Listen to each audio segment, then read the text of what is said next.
Bonjour. Voilà, je suis un journaliste heureux et en colère. Alors, je suis un journaliste heureux, merci Violaine, merci le Sénat, parce que l'évolution depuis 20 ans sur ces questions-là, elle est, je trouve, extraordinaire. Et je suis en colère parce que je mesure tout ce qui reste à parcourir et on est encore loin du compte. Donc pour développer ma pensée, bon, je suis journaliste, hein, je ne suis pas un universitaire, je parle à partir de mon expérience.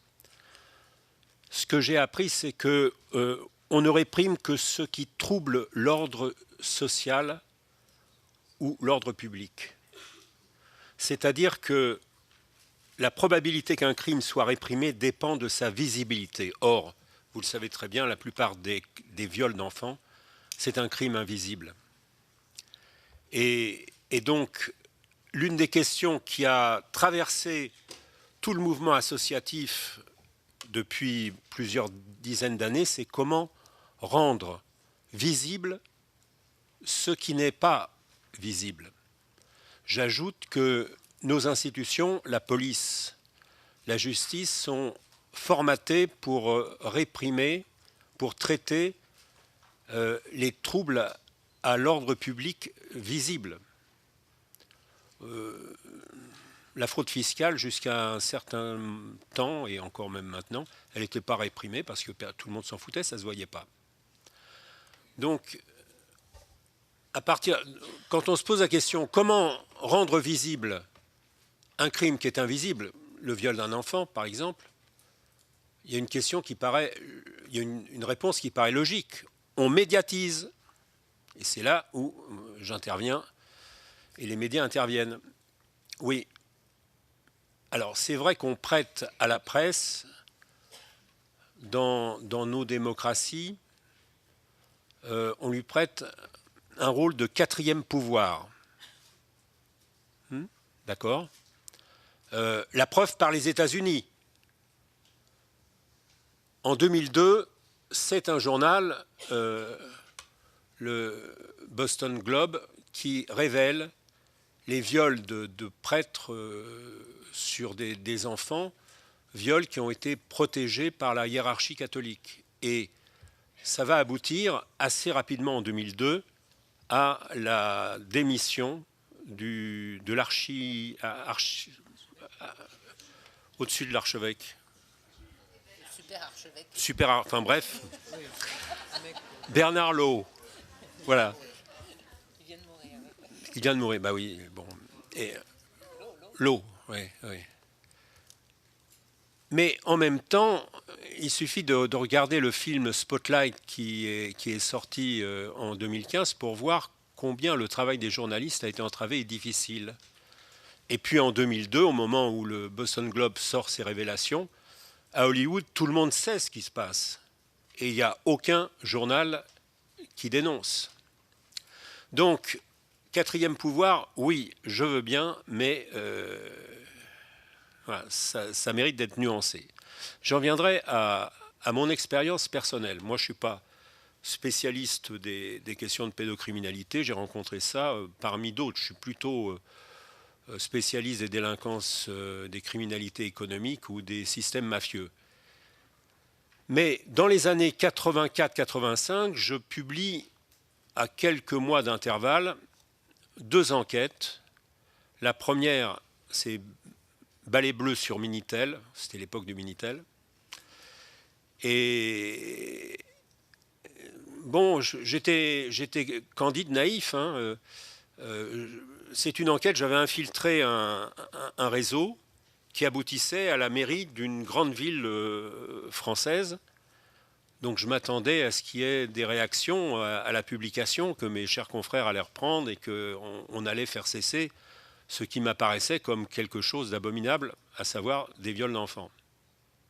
Et puis c'est publié, et puis rien. Rien. Quelque temps après, je publie une autre enquête sur un réseau. C'était d'ailleurs pas très très loin du Sénat, c'était en face le jardin du Luxembourg, je crois que c'est rue Médicis, une galerie photo très particulière. Je creuse et je tombe sur l'organisation d'un groupe. Alors je précise que ce groupe va tomber 10 ans après. C'est le fameux réseau Toro Bravo franco-colombien qui va tomber donc en 95-96. Ben, à l'époque, quand je publie, donc 85-86, rien. Bon, moi je passe à autre chose. Et il se trouve qu'en février 2000, je révèle pour la France cette fameuse affaire qu'on a appelée l'affaire du CD-ROM de Zandvoort. Je précise pour ceux qui ne connaîtraient pas cette affaire quand même tout à fait édifiante. Il s'agissait d'un CD-ROM qui était donc trouvé en Hollande à Zandvoort, sur lequel il y avait 8500 photos et documents de viol d'enfants, y compris des nouveau-nés, avant, pendant et après le viol. Et il y avait 472 visages d'enfants violés identifiables. Le document sur lequel je me basais, c'était un document Interpol, puisque la police hollandaise avait transmis le CD-ROM à Interpol. Et moi, je pose la question, qui sont ces enfants? Qu'est-ce qu'on fait pour les retrouver? Ils sont en danger puisqu'ils sont sur ce CD-ROM. Et là, tsunami médiatique. Tous mes confrères, radio, télévision, tout le monde en parle, à la française, hein, vous savez, le soufflet. Mais je me suis interrogé, je me suis dit pourquoi ce qui provoque une telle réaction médiatique en 2000, 14 ans avant, il n'y avait rien. Et je n'ai trouvé qu'une seule réponse, mais intéressante, je crois, c'est qu'entre 85 et puis 2000, il y avait eu l'affaire Dutroux. Et l'affaire Dutroux, ça a été un traumatisme européen, ça a été un traumatisme en France. Et plusieurs enquêtes d'opinion ont montré que les parents sont des électeurs, hein, que les parents avaient terriblement peur que leur enfant soit victime de violences sexuelles. Alors, ça veut dire quoi? Ça veut dire que, plus que la presse, c'est l'opinion publique qui est déterminante. C'est l'intervention des citoyens. Et ça, c'est extrêmement porteur pour l'avenir. C'est-à-dire que, certes, il faut de la répression, certes, il faut, etc., etc., mais ce qu'il faut, c'est gagner une bataille culturelle pour faire en sorte que ces crimes soient reconnus par la société comme des crimes qui méritent d'être réprimés. Donc c'est une bataille culturelle. Je précise que Le Figaro et Canal+ ont repris l'enquête que j'avais publiée dans l'Humanité. Ils ont prolongé le travail. On travaillait en équipe, mais c'était super. Et ça aboutit quand même à ce que 81 enfants français soient identifiés sur le CD-ROM. Eh bien, que croyez-vous qu'il arriva? Tous les dossiers ont été transmis, regroupés dans le cabinet d'une juge d'instruction qui était connue pour ne pas croire à ces histoires. Et donc, on s'acheminait vers un non-lieu, ce qui a expliqué pourquoi, avec ma consoeur du Figaro, nous avons écrit le livre de la honte pour dire « Vous allez enterrer l'affaire, eh bien nous ne sommes pas dupes et nous nous indignons de ça ». Je signale également, parce que c'est passé complètement inaperçu, que parmi les personnes identifiées sur le CD-ROM de Zandvoort, il y avait plusieurs des disparus de Lyon. Et ça pose un problème, parce qu'Émile Louis, il était conducteur de car, mais il n'avait pas d'activité informatique ou sur Internet. Donc ça reste une question. Voilà. Et le non-lieu était justifié parce qu'à chaque fois qu'un enfant était identifié, il s'agissait d'une erreur ou d'un sosie selon l'institution judiciaire.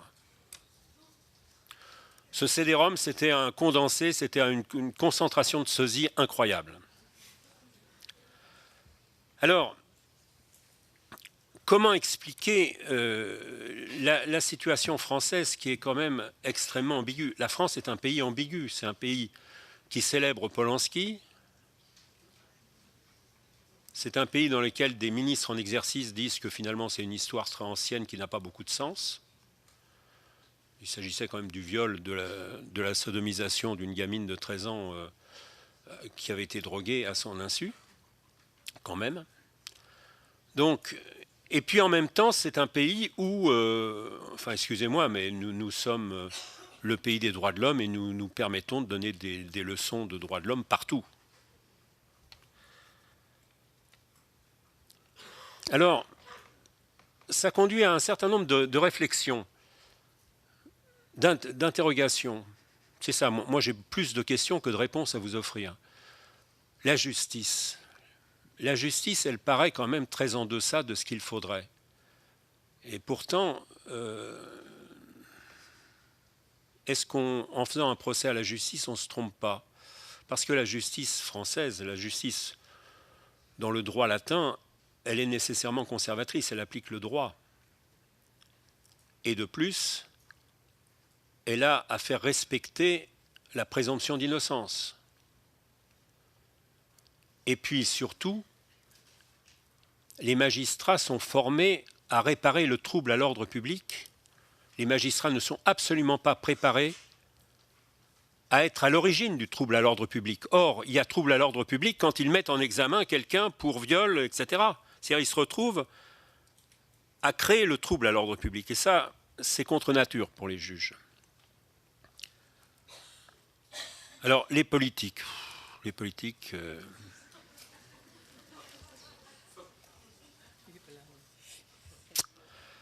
Ouais, bon, mais je suis très content d'être ici. Hein.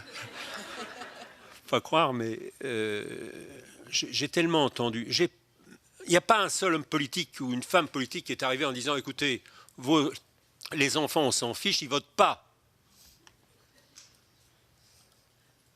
C'est comme un concours de belles phrases, sauf que derrière, ça ne suit pas. Et d'ailleurs, ce qui apparaît des travaux de ces assises démontre ça.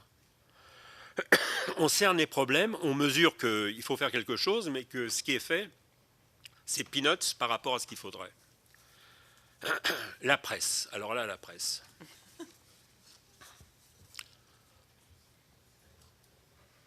On peut parler de la responsabilité des journalistes, mais les journalistes, ils travaillent dans des rédactions et ils sont soumis à des politiques rédactionnelles. Il faut dire que les médias sont menacés de procès en permanence, procès qui sont très onéreux. Je peux vous en parler, j'ai eu 36 procès dans ma carrière, dont 7 pour des dossiers pédocriminels. Et il arrive un moment, ce n'est pas tellement les procès directement qui posent problème, c'est qu'au bout d'un moment, quand vous travaillez sur un dossier, vous savez d'où vous partez, mais vous ne savez pas où vous allez arriver. Eh bien, vous vous dites, est-ce que ça vaut le coup? Est-ce que, ça se trouve, je vais mettre le journal sur le flanc financièrement? Est-ce que ça vaut le coup? C'est-à-dire, c'est l'autocensure qui est induite, qui est gravissime. Je voudrais, pour terminer et illustrer ce que je vous dis, vous parler de mon expérience sur l'affaire d'Outreau. Outreau, que je n'ai pas suivi sur le terrain à l'époque. Moi, c'est Carl Zéro qui me demande de travailler dessus. J'étais réticent, bref. J'ai fini par accepter. Mais dans l'affaire d'Outreau, vous voyez quoi? Oui, il y a une doxa. Outreau, c'est l'affaire. C'est une erreur judiciaire. Les victimes, ce sont les adultes qui ont fait de la prison alors qu'ils ont été acquittés. Et puis du coup, les 12 enfants qui ont été reconnus victimes de viol par la justice sont passés sous silence. Il y a une doxa. La preuve par Outreau, c'est quelque chose qui a pesé sur tous les tribunaux. La preuve que les enfants mentent, regardez Outreau. Vous voulez recommencer un Outreau, eh bien, voilà, condamnez mon client. C'est très intéressant pour voir les stratégies des avocats. Lorsque j'ai accepté de faire ce film, c'était quand même assez étonnant parce que j'ai commencé à recevoir des menaces avant même que j'ai tourné le moindre interview. Je m'attendais quand même, là j'étais plus naïf, hein, je m'attendais quand même à des pressions, mais voilà. Bernard de la Villardière, qui était mon producteur, m'a dit, ben, puisque c'est ça, on va produire le film sur nos fonds propres, donc les fonds de ligne de front, la boîte de production de Bernard. Et donc, ça a été 3 années de travail. C'est un film de retraité, bien sûr. Hein. C'est impossible à réaliser dans la vie avec le rythme d'une rédaction habituelle. Le film, il est sorti en salle. Il était destiné à être diffusé à la télévision. Mais brusquement, aucune télévision française n'a accepté de le diffuser. Alors, je vous rassure tout de suite, le film a été diffusé à la télévision, en Suisse. Donc vous voyez, je ne sais pas il y a des choses qui bloquent et c'est insupportable. Moi, ce que je pense, c'est que il ne faut pas attendre de la presse plus qu'elle ne peut donner. La presse est en crise, la presse nationale, celle dont les titres sont hérités de la presse de la résistance et de la libération, ça n'existe quasiment plus. 90% des médias sont concentrés entre les mains de puissances financières du CAC 40, dont de nombreux marchands d'armes. Et si chez les marchands d'armes, la sécurité des enfants était une priorité, ça se saurait. Donc, le fait nouveau et qui me rend optimiste, c'est l'existence des réseaux sociaux. De ce point de vue, je voudrais évoquer une expérience que j'ai vécue à la suite d'Outre l'autre vérité. C'est la création d'un site collectif interassociatif de lutte contre la pédocriminalité qui a fait un appel aux témoins. Et vous pouvez vous reporter sur ce site. Il y a 160 témoignages qui sont poignants, qui sont extraordinairement forts. Et la clé, c'est ça. Ce qui a changé dans ce pays, c'est que le mur du silence est brisé. Alors, il y a eu l'affaire Weinstein, il y a eu Balance ton port, mais ce sont des moments marquants sur une évolution. Et personnellement, je voudrais rendre hommage à toutes les personnes victimes qui ont eu le courage depuis les années 50 d'entrer dans un commissariat de police pour dire non pas je me suis fait violer, mais j'ai été violé par. Et c'est toute cette chaîne invisible de solidarité entre les victimes qui ne se connaissaient pas, mais ça crée une accumulation quantitative qui fait qu'aujourd'hui, je pense que nous sommes en train de vivre une période de basculement irréversible. On ne peut rien faire contre des gens qui prennent la parole. Et donc, voilà, moi, je ne pensais pas de mon vivant voir ce que je vois actuellement. En même temps, je trouve que c'est lent, surtout à l'échelle d'une vie, quoi. Donc, il faudrait tout faire pour accélérer, voilà.